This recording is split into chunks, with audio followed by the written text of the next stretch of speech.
Right. Okay, right. Sound recorder's going. Is your video going? Yeah, going. Hello, welcome to Project 63 here at MED. I'm Stephen. Hi, I'm Steve. Hi, I'm Lee. And over the series of videos, we are going to be rebuilding a brand new project car.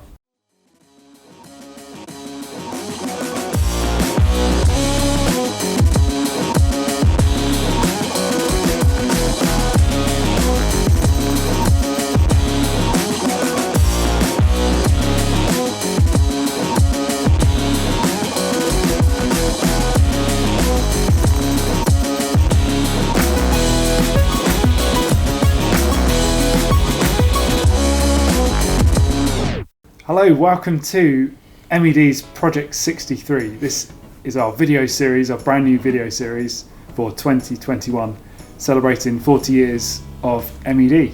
We started out in 1981, Steve? Yes, round about 81 it was, back in the old days. We're just going to run through what we're up to and what you're about to see over the next year or so, or however long it takes us to put this car together. I think it'll be longer than what most people think.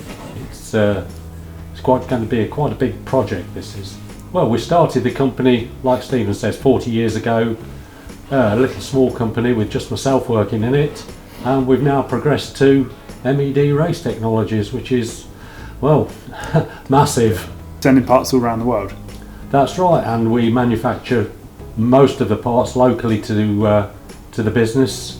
I've got some really cool pictures of you, Steve, when you first started up. Was it in the back street in Leicester? It was indeed, yes, and we had 4 garages linked together at the back of one of the terraced houses. Well, this is where it all started. This was the original sort of cut and shut book from, as you'll see, 1969. Original 8-port cutting, and these are all the old car and car conversions, different camshafts, all the specifications, goodness knows what. Going back to the real old days of David Vizard and even Clive Trickey, which was prior to the David Vizard era. Gearbox builds, split Webers there, look. SPQR gear linkages to convert from the old pudding stirrer gearbox. Rolling road shootouts. 3 synchromesh, 4 synchromesh gear kit. Shows you all the offsets and how to offset, bore it forwards, backwards, sideways, different pistons, sprint hill climbs, way back. The old Zelly Torquemaster inlet manifolds. This all started out as a hobby from the garage, which is where the book came from. At the time I was training to be an engineer toolmaker, and this basically took over. Then obviously MED was born. And Lee, when did you join? I started here probably just over 20 years ago. I was about 18, so yeah, I used to do sort of Saturday mornings down at the old workshop, and then moved in full time when I was about 18. So yeah, just over 20 years now. So between the two of you, you've built quite a few A-series engines then? Just a few. Quite a few, yeah. And I've built 1 or 2. So I started out Mini World magazine back in 2008, then went on to Mini magazine, and when did I start here? It's 2017, something like that. Was it 4 years ago? Been there ages. Yeah. I've got a little bit of technical knowledge. A lot more than you had. A lot more than I had, yeah, enough to be dangerous. So Steve, you must have built a few Minis in the past then? Yes, over the years I've built from scratch 3 from body shells. First one was a round nose Mini, painted that one British Racing green. That had a 998 Cooper engine in it. From that one we moved on to, believe it or not, a Clubman Estate. Not race cars, but nice fast road cars. And the final one I built, most people will remember it. It was featured quite a lot in a lot of the magazines. It was a replica Cooper S, and the registration on it was OFA 51. So it had complete S motor, S disc brakes, it had genuine magnesium mini light wheels, roll cage, very nice car. And in the end I sold it to one of our customers, a gent called Paul Soames. He'll most probably be watching one of these videos. Stephen, I think you've obviously been involved in the Minis for a long time now, but you've built a few over the years, or you built the odd one or two, I think. You've recently sold your S-Class as well. Yeah, I know. I'm kind of Mini-less for the first time in most of my... I think it started about 13. Used to race autograss Minis. So I've always been around Minis. Then through the magazines, I've had various project cars. There's a grey Mini that a lot of people got some inspiration from in the magazines. That's on the front cover, Mini Mag. That was quite nice. I drove it for about 6 months, took it to pieces, and then built a race car. But like you say, I've just sold that one. So now we've got this Project 63 that I can get my teeth into. We've got a Mk1 Mini, but that wasn't always the plan, was it? No, we had a look round for Mark IIs, Mark II Coopers, Mark II Cooper S's, but they all seem to be really badly corroded, or people wanted, well, ridiculous money for them. It's, I suppose, balancing up, isn't it, the cost of finding a rusty shell and having it restored versus one that's in good condition that we can just tweak. That was the biggest problem. You take a rusty shell, time you've cut and shut it, repainted it, welded all the panels into it, you're most probably into 10, 15k. So this car, it came along absolutely solid, no rot on it whatsoever.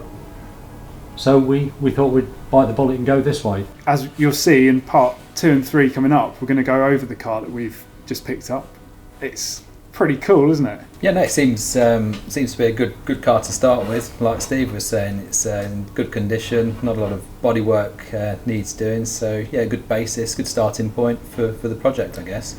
We looked everywhere for this. We looked on eBay, through magazines. I phoned up all my friends, said, have you got a Mark 1? And they are actually quite hard to find. And it was a bit of a chance conversation. I've spoken to Simon at the Mini Works up in Scotland quite a few times from magazine projects. Sent him a quick message, said, have you got anything? And he had a Rover MPI, one of the last ones. Said it was a bit rusty.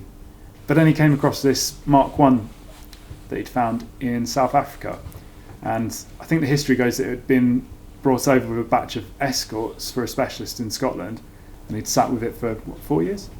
Something like that? Yeah, I think so. I think it's been with Simon in storage for 4 years now, since it came over from South Africa. In fact, I think you even had contact with the dealer in South Africa, or the garage in South Africa who sold the car on. Yeah, I sent an email over to look through the paperwork, which we'll come to in a later episode as well. Hopefully we may even get in touch with some of the original owners. The world's quite a small place now, isn't it, with the internet? So hopefully that'll be part 7 or 8. We're going to keep this one specifically road going, so we're going to base it on like a sort of a cafe racer, if you like. So we're talking 1960s styling, but not big wide arches, Miglia wheels or anything like that? No, definitely not, no. We've sort of gone through quite a few options. We've been looking at wheel choices as well, which we've got a few sort of on the cards at the moment. We'll come to that later. We can do an episode we'll on look that. at that later, yeah. So it's fair to say the price of Minis is going up and up at the moment. It's probably better to have a Mini in the garage than money in the savings account. And I think you, for one, Steve, you were quite surprised at how much it was going to cost to get us off the ground with this. I was indeed. I was expecting £3,000 or £4,000 to buy a reasonable Mini. Ended up a lot more than that, and now obviously we need to do all the work on it. We will take it as a project that is reversible, so whatever we do, we can sort of bring it straight back to its original format. What's the basic premise of the video series? What's your plans? Basic plans are we're going to take it to pieces in each individual section, i.e. we'll take the rear subframe out, we'll do a video on stripping, preparing, rebuilding, refitting, the same with the front subframe and any conversions that we do on it. We will then go through a gearbox, through an engine, through a cylinder head, we'll put it all back together, we'll put the wheels on. We may do interior trim, minor alterations, but not a great deal there. And then we'll perhaps take it to a rolling road, we'll have it set up on the rolling road, and maybe, who knows, maybe take it to Mallory Park, a few laps around Mallory Park, just basically a track day come project car. Have you driven around Mallory Park? It's terrifying. I'll let you do that one. We're going to do some kind of safety modifications on this as well, haven't we? So improve the brakes and make it handle well. That's right. We'll obviously upgrade the front brakes to Q-press discs. We'll put rose jointed bottom arms, tie rods, but don't want to go too deeply into what we're going to do in this part of the video.